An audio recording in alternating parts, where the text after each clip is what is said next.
Hello, welcome back. Today we are going to study price elasticity of demand. Micro economics का chapter है price elasticity of demand हम पढ़ने वाले हैं आज.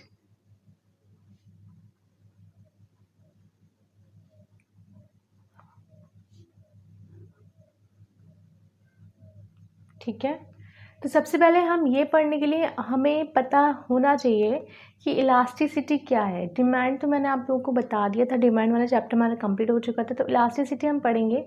इलास्टिसिटी का क्या मतलब हमें समझ आ रहा है इससे. तो इलास्टिसिटी क्या होता है. इलास्टिसिटी मतलब फ्लेक्सिबिलिटी, ठीक है, या फिर चेंज होना, इलास्टिक. ठीक, इलास्टिसिटी मतलब किसी चीज़ की फ्लेक्सिबिलिटी या फिर उसमें चेंजेस आना इज द इलास्टिसिटी. तो यहाँ पर हमने लॉ ऑफ डिमांड पढ़ा था. प्रीवियस चैप्टर में हमने पढ़ा था लॉ ऑफ डिमांड. तो लॉ ऑफ डिमांड हमें क्या बताता है कि जब भी प्राइस चेंज होंगे डिमांड चेंज होगी. ठीक है, लॉ ऑफ डिमांड हमें क्या बताता था.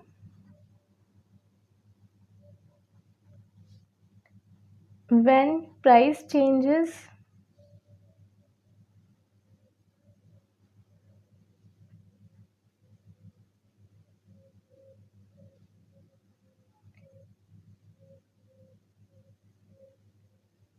Demand will change. ठीक है, यानी कि अगर प्राइस घट रहा है, प्राइस फॉल हो रहा है, तो डिमांड क्या हो जाएगी, बढ़ जाएगी. ठीक, लेकिन हमें लॉ ऑफ डिमांड ये नहीं बताते कि कितने परसेंट हमारी डिमांड बढ़ेगी. ठीक है, ये नहीं बताता है हमें लॉ ऑफ डिमांड कि कितने से बढ़ेगी, हाउ मच मोर. ठीक है, तो ये पता करने के लिए हम इलास्टिसिटी का यूज़ करते हैं, यानी कि प्राइस इलास्टिसिटी हम पढ़ेंगे, जिसमें हमें पता चलेगा कि कितनी परसेंट हमारी डिमांड या फिर कितनी percent demand effect total demand change हुई है, कितने परसेंट उसमें फ्लेक्सिबिलिटी आई है. ठीक है, तो क्या होता है प्राइस इलास्टिसिटी क्या यूज़ करने के लिए होता है. जब प्राइस चेंज होने से डिमांड का मैग्नीट्यूड चेंज होता है, उसे बोलते हैं हम प्राइस इलास्टिसिटी. ठीक है, तो पढ़ते हैं price elasticity measures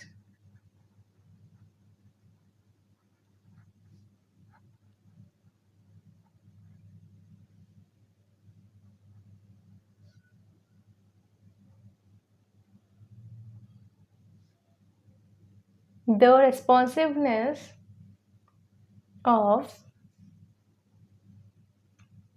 demand of a good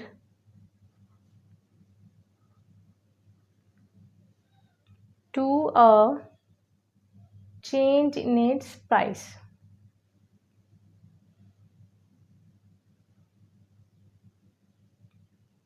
क्या है प्राइस इलास्टिसिटी. वो प्राइस इलास्टिसिटी मेजर करता है कि जब प्राइस में चेंज होने से डिमांड में चेंज आता है तो उसमें कितना चेंज आता है. ठीक है, एल्फ्रेड मार्शल थे, उन्होंने क्या दिया था.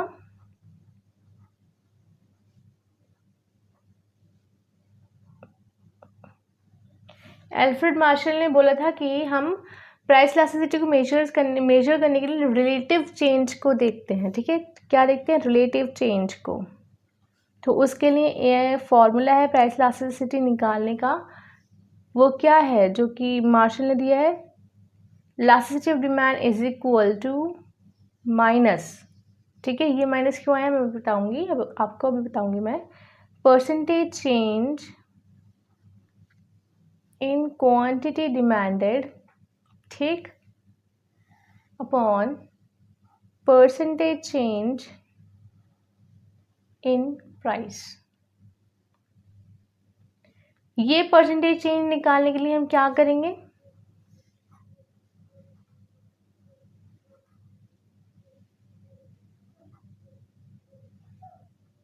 कैसे निकलेगा ये change. Minus change in quantity demanded upon original change. Original quantity, ठीक है। जो हमारी ओरिजिनल क्वांटिटी है उसको हम रखेंगे नीचे और जो चेंज हुआ है उसको रखेंगे हम ऊपर। जैसे सपोज ये हमारी न्यू हो गई, ठीक है, और ये हमारी ओल्ड क्वांटिटी हो गई, इसको कर देंगे हम डिवाइड। तो परसेंटेज चेंज इन प्राइस हम कैसे निकालेंगे, इसको भी हम इसी तरह से करेंगे। In price change in price upon original price, ठीक है। हम इसको इस तरह से भी कर सकते हैं, इसको हम Q1 ले सकते हैं, इसको हम Q ले सकते हैं, ठीक है। क्वांटिटी को हम Q से डिनोट करते हैं, चेंज को हम P1 ले लेंगे और इसे P ले लेंगे। अब हम इसको रखते हैं यहाँ Q1 माइनस Q, चेंज कैसे निकलेगा, ओरिजिनल में से न्यू वाले को माइनस करके, ठीक है। तो Q1 माइनस Q, इसको हम करेंगे डिवाइडेड बाय Q ओरिजिनल वाला, ठीक है। फिर P1 minus P upon P, ठीक है। ये वो है यहाँ पे। अब इसको हम किस तरह से डिनोट करेंगे, ये देखिए यहाँ हम इसको करते हैं change in delta Q upon Q। What is delta, delta means change quantity, change in quantity upon original quantity, change in price upon P, ठीक है। इसको अब हम किस तरह से लिखेंगे, ये देखो delta Q upon delta P into P upon Q, ठीक। तो ये है फॉर्मूला प्राइस इलास्टिसिटी निकालने का। अब इलास्टिसिटी, ये नेगेटिव हमने क्यों लिखा है यहाँ पे, ये नेगेटिव क्यों लिखा है, क्योंकि जो रेशियो आएगा, ये जो रेशियो है ये नेगेटिव है, क्योंकि because of inverse relationship between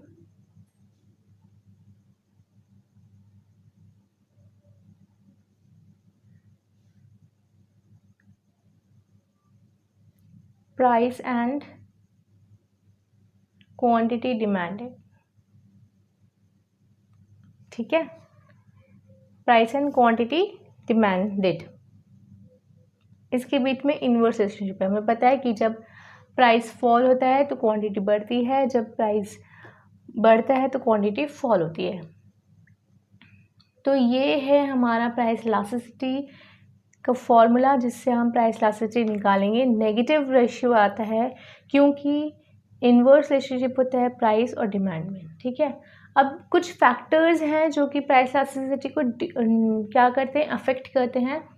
तो उसमें क्या फैक्टर्स आते हैं ये देखते हैं हम। Factors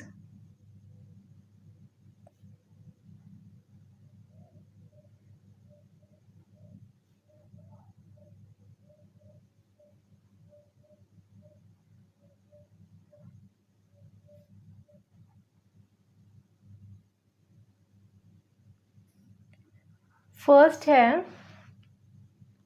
availability of close substitutes,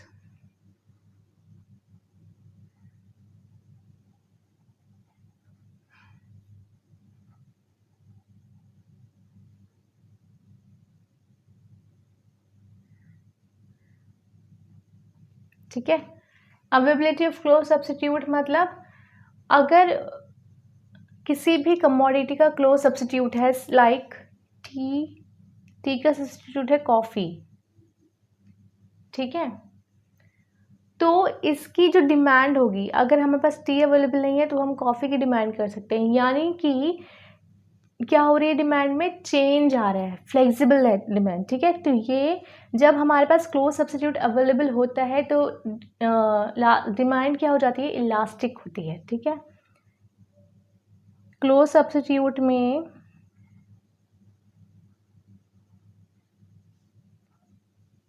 demand क्या होगी, इलास्टिक। ठीक, अब आता है नो सब्स्टिट्यूट, जब कोई भी सब्स्टिट्यूट अवेलेबल ना हो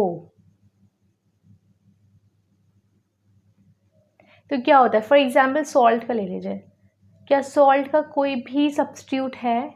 नहीं, तो इसकी क्या डिमांड होगी? इन इलास्टिक, मतलब कोई भी फ्लेक्सिबिलिटी नहीं होगी इसमें।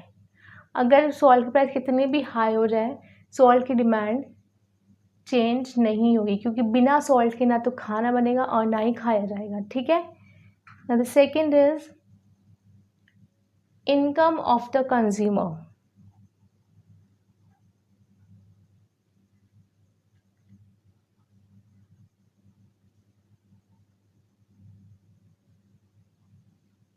ठीक है, इनकम ऑफ द कंज्यूमर क्या है? जब इनकम किसी भी कंज्यूमर की जब इनकम हाई होगी, ठीक है, तो प्राइस कितना भी चेंज हो जाए कोई फर्क नहीं पड़ता। क्या होगी? लेस इलास्टिक होगी डिमांड। ठीक है, तो डिमांड क्या होगी? लेस इलास्टिक होगी,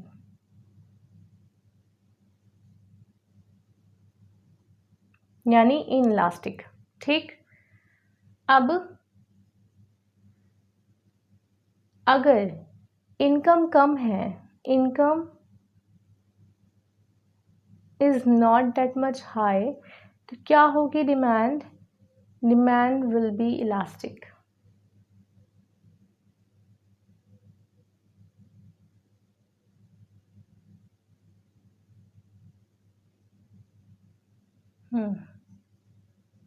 Elasticity of demand is high.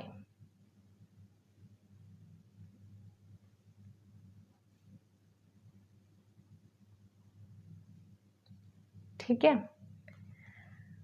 अब क्यों यहाँ पे ऐसे क्यों हो रहा है? क्योंकि अगर हमारी इनकम ज़्यादा है और किसी भी प्राइस पे, लाइक सपोज आप कह लीजिए ऑरेंजेस पे पैसे पड़ गए, ठीक है, तो मुझे कोई फ़र्क नहीं पड़ता, मेरी तो इनकम है ही ज़्यादा, तो मैं ख़रीद सकती हूँ उसको, मेरी डिमांड ज़्यादा नहीं अफेक्ट होगी इस पर। ठीक है, कम इलास्टिसिटी आएगी, यानी कि कम चेंज आएगा।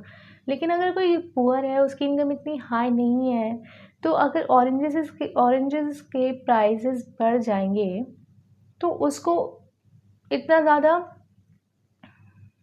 मतलब उसकी डिमांड कम हो जाएगी। फॉर एग्जांपल अगर 10 रुपये था, 15 रुपये हो गया, तो इसकी डिमांड पहले 15 थी, तो अब ये 10 हो जाएगी। ठीक है, now the third one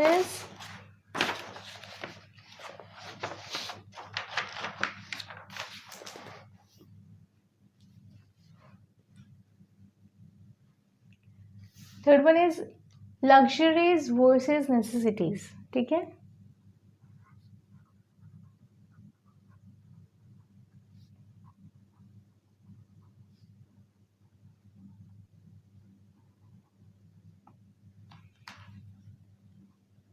luxurious goods की डिमांड क्या होगी? लग्जरियस गुड्स की डिमांड हाईली इलास्टिक होगी। क्यों? क्यों होगी? क्योंकि हम लग्जरियस गुड्स को तभी डिमांड करते हैं जब हमारी इनकम बहुत ज़्यादा होती है। ठीक, यानी कि जब हमारी बेसिक नेसेसिटीज़ पूरी होने के बाद भी हमारी इनकम बहुत बचती है, तब हम लग्जरियस गुड्स को डिमांड करते हैं। तो अगर कुछ भी हमारी इनकम कम होगी या फिर इनकी प्राइसेस ज़्यादा हो जाएंगे, तो ये लग्जरियस गुड्स की डिमांड हम कम करेंगे, एकदम स्लाइट बहुत ज़्यादा चेंज आ जाएगा। ठीक है, नेसेसिटीज़ क्या है? इलास्टिसिटी ऑफ डिमांड इज, यानी कि लेस इलास्टिक है। क्यों? क्योंकि नेसेसिटी तो हमें, भाई हमें खाना तो चाहिए ही चाहिए, कपड़ा चाहिए, पानी चाहिए, इलेक्ट्रिसिटी चाहिए, मेडिसिन चाहिए, तो ये नेसेसिटीज़ हैं जिनकी डिमांड लेस इलास्टिक होती है। Now the fourth one is number of uses of commodity.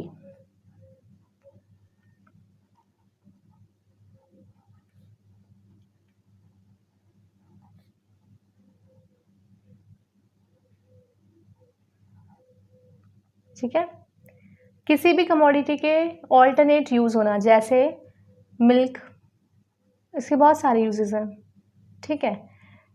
तो क्या होता है जब बहुत ज़्यादा यूजेस होते हैं किसी भी कमोडिटी का, इलास्टिसिटी क्या होती है, ज़्यादा होती है, ठीक है। मोर uses means more elasticity.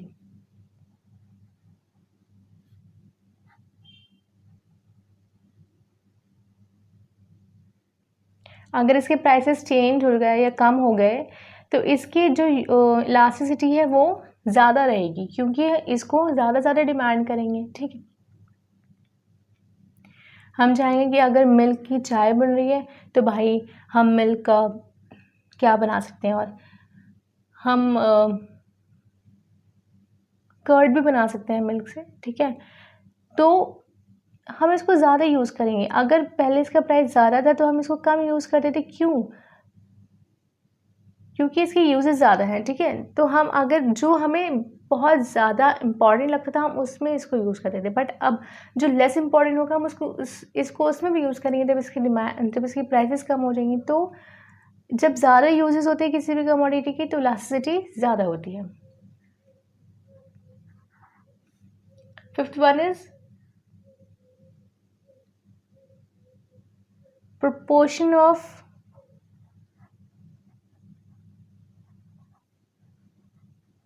total expenditure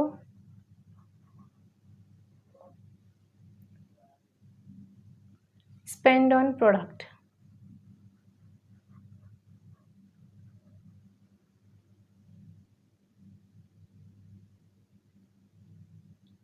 ठीक है, यानी कि कितना प्रोपोर्शन हम उस प्रोडक्ट पे खर्च कर रहे हैं। तो ये जब इसकी प्राइस ज़्यादा होंगे, किसी भी प्रोडक्ट की हाई प्राइस होगी तो इलास्टिसिटी क्या होगी, मोर इलास्टिक होगी डिमांड, ठीक है। टाइम पीरियड, अब आता है टाइम पीरियड।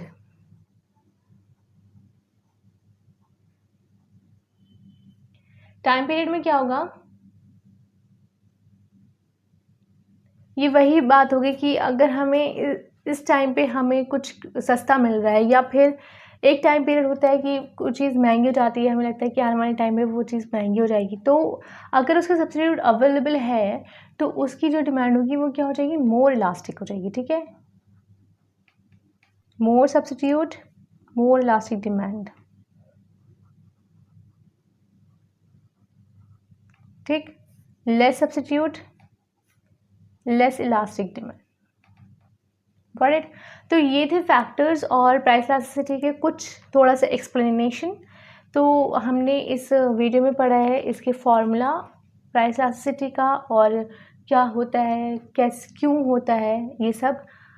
और नेक्स्ट वीडियो में हम पढ़ने वाले हैं इसके मेथड्स। तो इसके 3-4 मेथड्स होते हैं, proportionate percentage method, point method और आर्क मेथड, और एक होता है एक्सपेंडिचर मेथड। तो हम इसको पढ़ेंगे। तो एक्सपेंडिचर मेथड आपके कोर्स में नहीं है, तो हम सिर्फ पॉइंट, परसेंटेज और आर्क मेथड पढ़ेंगे, ठीक है।